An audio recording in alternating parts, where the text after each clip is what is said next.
Oh no!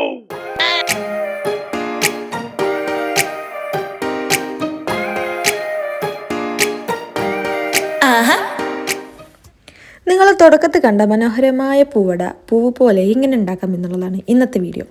അതിനുവേണ്ടി ഞാനിവിടെ കുറച്ച് പത്തിരിപ്പൊടി എടുക്കുന്നുണ്ട്. എനിക്ക് സത്യത്തിൽ ഇതിൻ്റെ അളവൊന്നും അറിയില്ല. ഉടായിപ്പായിട്ട് പരിപാടി ചെയ്യുന്ന എല്ലാവർക്കും ഈ വീഡിയോ കാണാം.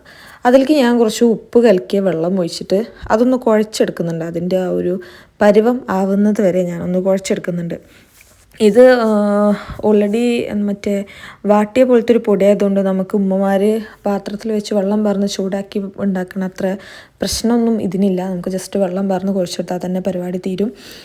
നിങ്ങൾ തുടക്കത്തിൽ കണ്ട പോലെ ഇതാവാതിരിക്കാൻ ഈ സന്ദർഭത്തിൽ കുറച്ച് മൈദപ്പൊടിയും കൂടി അതിലേക്ക് ഇടുകയാണെങ്കിൽ കുറച്ചുകൂടി നന്നായിട്ട് കിട്ടും എന്നാണ് എൻ്റെ ഒരു നിഗമനം.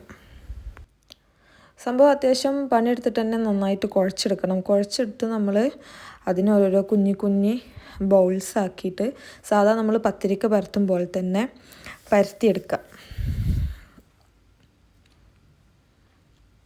ഞാൻ കണ്ടോ, ഞാനിപ്പോൾ മൊത്തം 2, 4, 6, 7 കുഞ്ഞു ഉണ്ടകൾ ഉണ്ടാക്കി വെച്ചിരിക്കണു. അത്യാവശ്യം കഷ്ടപ്പെട്ടിട്ട് തന്നെ ഞാനിവിടെ പരത്തി. നമ്മൾ പത്തിരി പ്രസ് ഉണ്ടെങ്കിൽ നമുക്ക് കുറച്ചും കൂടിയും ഫാസ്റ്റായിട്ട് പരിപാടി തീരും കേട്ടോ. എനിക്കിതുമ്പോൾ ഭയങ്കര ബുദ്ധിമുട്ടാണ് പരത്തിയെടുക്കാൻ. എനിക്ക് നമ്മളെ മെച്ചിമാരൊക്കെ പരത്തണ പോലത്തെ PVC കോയിൽ നീണ്ടത് ഉണ്ടെങ്കിൽ എനിക്ക് സമാധാനം പോലെ പരത്താൻ പറ്റുള്ളൂ. ഇതൊക്കെ പിന്നെ വെറുതെ ആർഭാടത്തിന് കഷ്ടപ്പെട്ട് മല്ലയുദ്ധം നടത്തി പരത്തിയെടുത്തു ഗൈസ്. ഇനി നമുക്ക് അതിലേക്കുള്ള ഫില്ലിങ്സാണ്. അതിന് ഞാൻ കുറച്ച് തേങ്ങ എടുത്തിട്ടുണ്ട്. അതിലേക്ക് നമ്മൾ കുറച്ച് ശർക്കര ഞാൻ എളുപ്പത്തിന് മിക്സിയിൽ അടിച്ചു. എന്തപ്പം ചെയ്യുക, നമുക്ക് കത്തിയും കൊണ്ട് ചുരണ്ടി എടുത്താലും മതി. അവസാനം തികയാത്തതുകൊണ്ട് ഞാൻ കുറച്ച് ചുരണ്ടി ഇട്ടു കേട്ടോ. എനിക്കിത്ര പോരേനു, കുറച്ചും കൂടിയും വേണ്ടീനു. അങ്ങനെ നമ്മൾ ശർക്കരയും തേങ്ങയും കൂടി നന്നായിട്ട് മിക്സ് ചെയ്ത് നമ്മൾ ഉണ്ടാക്കി വെച്ചിട്ടുള്ള കുഞ്ഞല്ല അത്യാവശ്യം വലിയ പത്തിരിയിൽ അത് ഫില്ല് ചെയ്ത് കൊടുക്കണം. ഓരോ പത്തിരി എടുക്കുക, നമ്മൾ ആവശ്യത്തിന് ഫില്ല് ചെയ്യുക. ഇതിലേക്ക് കുറച്ച് മൈദ ഞാൻ കൂട്ടിക്കണേ ഇത് പൊട്ടൂലായിരുന്നു. പക്ഷേ മൈദ കൂട്ടാത്തതുകൊണ്ട് ഇതിങ്ങനെ നമ്മൾ മടക്കി വരുമ്പോഴത്തേന് ഏകദേശമൊക്കെ പൊട്ടിപ്പോയി. എന്താ ചെയ്യുക, ഞാനത് ആദ്യമായിട്ട് ഉണ്ടാക്കുന്നതിൻ്റെ ഒരു പാകപ്പഴയാണ്. എന്നോട് ഉമ്മ പറഞ്ഞിരുന്നു മൈദ കൂട്ടിക്കൊണ്ട്. എനിക്ക് എന്തോ ഓർമ്മ കിട്ടിയില്ല, ആവേശം കൊണ്ടാണെന്ന് തോന്നുന്നു. അത് നന്നായിട്ട് പാളി ഗൈസ്. എന്നിട്ട് നമ്മൾ ഇതേപോലെ കുനുക്കുന അതിങ്ങനെ ചെയ്ത് കൊടുക്കുക. അതെന്തായാലും പറയാം, ഒട്ടിച്ചു കൊടുക്കുക അങ്ങോട്ടും ഇങ്ങോട്ടും. എനിക്ക് ഈ പരിപാടി പണ്ടേ ഇഷ്ടമാണ് കേട്ടോ.